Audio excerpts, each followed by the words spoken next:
मेरी ऊर्जा के स्रोत प्यारे बच्चों, सदा खुश हो, सफलता तुम्हारे कदम चूमे। आप सब जानते हैं हम रीतिकाल पढ़ रहे हैं और रीतिकाल में भी हम कवि केशव पढ़ रहे हैं जो आचार्य कवि कहे जाते हैं, जिन्हें रीतिकाल का प्रवर्तक कवि माना जाता है।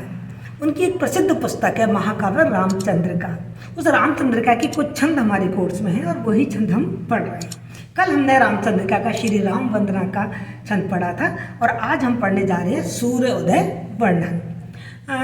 प्रसंग उस समय का है जब राम और लक्ष्मण दोनों विश्वामित्र के साथ जनकपुरी में जा रहे हैं। आपको मालूम है विश्वामित्र दशरथ जी से राम लक्ष्मण को मांग कर ले गए थे कि जो वन है, जंगल है, वहाँ पर राक्षसों ने बड़ी अंधेर मचा रखी है, वो हमें यज्ञ पाठ पूजा नहीं करने देते हैं, तो उनकी रक्षा के लिए मुझे आपके जो सूरवीर पुत्र हैं, क्षत्रिय पुत्र राम लक्ष्मण, उनकी ज़रूरत है।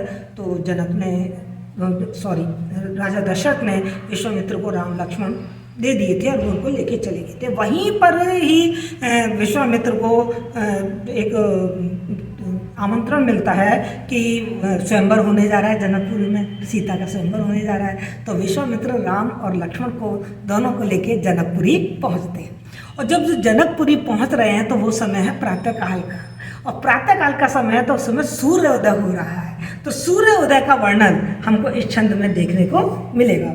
देखिए क्या है कि अरुण गात अति प्रात पद्मनी प्राण नात भय मानव केशवदास कोक नद कोक प्रेम में और परिपूर्ण सिंदूरपुर केंदो मंगल घट केंदो शक्र को छत्र मड़ो मानिक मयूष पट। सूरज उदय हो रहा है। उस सूर्य उदय की हम सब जानते हैं कि जब प्रातःकाल सूर्य उदित होता है तो उस समय जो सूर्य की आभा होती है वो कैसी होती है? थोड़ी लालिमा लिए होती है, थोड़ी सिंदूरीपन लिए हुए होती है, एकदम लाल रंग का, मतलब क्षण क्षण वो अपना रंग बदलता रहता है, कभी हल्का सिंदूरी लगता है और कभी एकदम लाल हो जाता है। तो सूरज की जो महिमा है, जो उसका जो सौंदर्य है, उसका वर्णन यहाँ लक्ष्मण के मुख से केशवदास ने करवाया है। तो जो लक्ष्मण है वो कह रहे हैं कि अरुण गात अति प्रात पद्मनी प्राण नाथ भय, भय मतलब हुए, पद्मनी प्राणनाथ, पद्मनी प्राणनाथ कहा जा रहा है सूर्य को ना। कमल के जो प्राणनाथ हैं वो कौन है? सूर्य हैं। और उनका जो गात मानी शरीर, उनका जो शरीर है अति माने बहुत, अरुण माने लाल, यानी कि अति प्रातःकाल का समय है। और प्रातःकाल के समय में जो पद्मनी प्राणनाथ हैं अर्थात जो सूर्य हैं, उनका जो शरीर है वो लाल हो गया है। अर्थात यहाँ पर जो सूर्य है वो पूरी लालिमा के साथ सूर्य उदित हो रहा है। उसको देखकर लक्ष्मण ने ऐसी कल्पना की है, ऐसी उपमा दी है कि पद्मनी नाथ हैं, जो सूर्य हैं, उनका पूरा शरीर लाल हो गया है।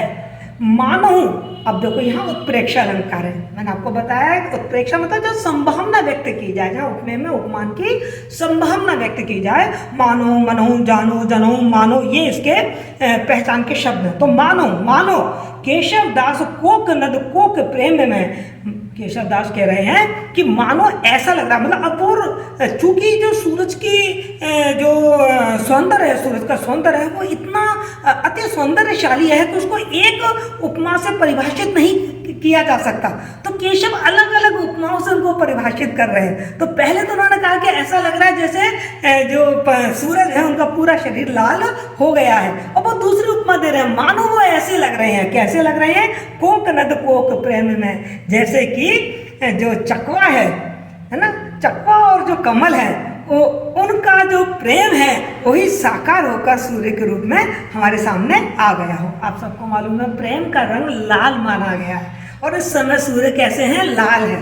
और जब कोई प्रेम में डूबा हुआ होता है, कोई भी प्राणी, कोई भी जीव जब प्रेम में डूबा हुआ होता है तो वो लाल हो जाता है, लालिमा उसके चेहरे पर आ जाती है। तो वो कह रहे हैं कि जैसे कमल और चकवा दोनों प्रेम में होकर सूर्य के रूप में वहां पर शोभायमान हो गए हैं। परिपूर्ण सिंदूरपुर केंदो मंगल घट, और या फिर कैसे लग रहे हैं? देखिए बार बार या करके बात कही जा रही है, या ऐसे लग रहे हैं या ऐसे लग लग रहे हैं, इसे कहते हैं संदेह अलंकार, ठीक है ना। या फिर क्या से लग रहा है, जो सूर्य भगवान है मंगल घट, आपको मालूम है सूर्य का जो आकार होता है कैसा होता है, गोल होता है, और जो मंगल घट घड़ा होता है उसका आकार भी कैसा है, गोल है। तो परिपूर्ण सिंदूर पूर्व केंद्र मंगल घट, या फिर ऐसा लग रहा है जैसे कोई मंगल घट जो सिंदूर से पूरित है, सिंदूर से जिसे पोत दिया गया है, वो आसमान में जाकर सुशोभित हो गया है। यानी कि इस समय जो सूरज की आभा है वो सिंदूरी हो गई है। और कीनो चक्र को चक्र मणो मानिक मयूष पट, और या फिर वो कैसा लग रहा है जैसे कोई इंद्र का छत्र हो।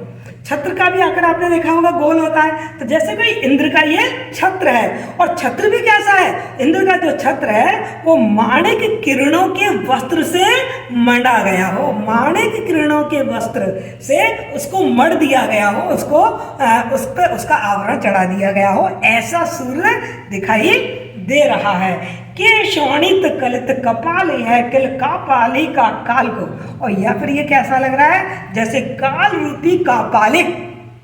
कापालिक कौन होते हैं, जो अघोरी संत होते हैं, और जो मतलब शैव मत को मानने वाले जो संत होते हैं उनको कापालिक कहा जाता है। तो यहाँ थोड़ी सी जो उपमा है वो थोड़ी विभत्स उपमा दी है केशवदास ने कि के शोणित, शोणित माने रक्त, रक्त से भरा हुआ कोई कपाल किसी शैव अनुयायी, किसी अघोरी संत, किसी कापालिक संत के हाथ में जैसे खून में डूबा हुआ कोई खोपड़ी या कोई सिर हो। यह ललित लाल केंदो लसत दिग्भामिनी के भाल को, और या फिर ये सूरज कैसा लग रहा है जैसे पूरब रूपी स्त्री के भाल पर लाल रूपी बिंदी लगा दी गई हो। लाल भी एक माणिक, एक जो बहुमूल्य जो मोती होते हैं उनमें एक लाल भी एक जवाहरात माना गया है। तो या फिर वो कह रहे हैं कि जो पूर्व दिशा रूपी जो स्त्री है, क्योंकि सूरज कहाँ उगता है, पूर्व दिशा में उगता है। तो देखिए यहाँ भी बड़ी सुंदर सी उपमा दी है केशवदास ने कि पूर्व रूपी जो स्त्री है उसके भाल पर, उसके मस्तक पर लाल रूपी बिंदी चमक रही हो, ऐसा सूरज इस समय आसमान में लग रहा है। तो हम देख रहे हैं कि यहाँ पे सूर्यदेव का वर्णन किया है। सूर्यदेव के जो सौंदर्य है उसको विभिन्न उपमाओं के साथ हमारे सामने रखा है। पर यहाँ एक काव्य दोष हमें दिखाई दे रहा है, वो ये है कि सौंदर्य का वर्णन करते करते हमारा कवि विभत्सता पर आ गया है। एक कापालिक और खून से सनी हुई खोपड़ी की जो उपमा उन्होंने दी है वो थोड़ी हमें अखड़ जाती है, लेकिन फिर भी अपन वही बात कहेंगे कि ब्रज भाषा का साहित्यिक रूप है, तत्वम शब्दावली की प्रधानता है, इसमें छप्पे छंद है। ये छंद कौन सा है, छप्पे। और छप्पे छंद में क्या होता है, 6 पंक्तियां होती हैं, लेकिन शुरू की जो 4 पंक्तियां होती हैं वो रोला छंद की होती हैं, और बाद की 2 जो पंक्तियां होती हैं वो उल्लाला छंद की होती हैं। तो इस तरीके की ये 6 पंक्तियों का छंद छप्पे छंद है। और हम देख रहे हैं संदेह अलंकार है, उत्प्रेक्षा अलंकार है, अनुप्रास अलंकार है, इस अलंकार का इसमें वर्णन किया गया है। तो इस तरीके से जब हम व्याख्या करेंगे तो प्रसंग और संदर्भ मैंने आपको समझा दिया, देन मैंने व्याख्या समझा दी, और फिर मैंने उसकी काव्यगत विशेषता बता दी। काव्यगत विशेषता में आपको सब ये बताना है कि इसमें प्रतिपादित विषय क्या है, किस विषय पर बात कही जा रही है, और क्या रस है, क्या इसकी छंद कौन सा है, इसमें अलंकार कौन सा है, ये सारी बातें बता देंगे तो आपकी व्याख्या कंप्लीट हो जाएगी। मुझे अभी हमने देखा कि जब जनकपुरी में लक्ष्मण जी आए तो लक्ष्मण जी को सूर्य की शोभा कैसी लगी, उन्होंने अपने उस जो अपने भाव थे, जो विचार थे सूर्य के प्रति वो अभिव्यक्त किए हैं। केशवदास ने लक्ष्मण के मुंह से सूर्य की आभा को कहलवाया। अब राम सूर्य को देख के अपने विचार क्या प्रकट करते हैं वो देखिए। व्योम में मुनि देखिए अति लाल श्रीमुख साजै। राम बड़ी विनम्रता के साथ विश्वामित्र मुनि से कह रहे हैं कि हे मुनि, व्योम में देखिए, आसमान में देखिए, वो जो सूरज है उसका श्रीमुख कितना सुंदर, कितना शोभायमान लग रहा है। सिंधु में बड़वाग्नि की जनुज्वाल माल विराजै। जनु आ गया उत्प्रेक्षा अलंकार। फिर वो एक उपमा दे रहे हैं, एक उत्प्रेक्षक दे रहे हैं। क्या कह रहे हैं, मानो वो सूर्य ऐसा लग रहा है आसमान में मानो समुद्र में, सिंधु मानी समुद्र में, बड़वाग्नि मानी सिंधु में समुद्र में लग जाने वाली आग।